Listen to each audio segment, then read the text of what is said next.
শরীফে আসছে আল্লাহর নবীর সাহাবী হযরত উসমান রাদিয়াল্লাহু তাআলা আনহু তিনি যখন কবরের পাশ দিয়ে যাইতেন এত পরিমাণ ক্রন্দন করতেন, তিনার দাড়ি মুবারক বেয়ে বেয়ে পানিগুলো পড়ত।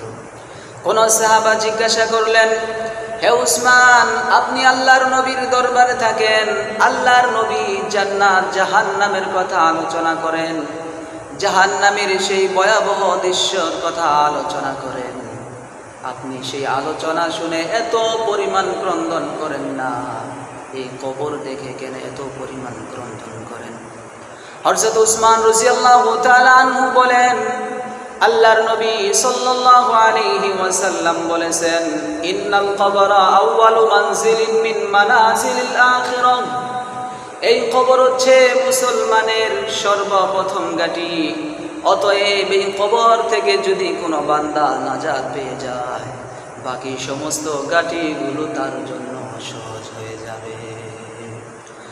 আর যদি কোনো বান্দা এই কবরের মধ্যে যদি ধরা খেয়ে যায়, তাহলে বাকি সমস্ত ঘাঁটিগুলো তার জন্য কঠিন হয়ে যাবে।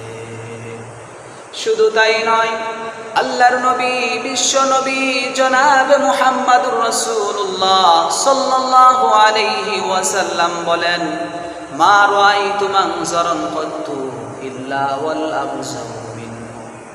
আল্লাহর নবী বলেন, এই কবরের চেয়ে ভয়াবহ দৃশ্য আমি রাসূল আর কখনো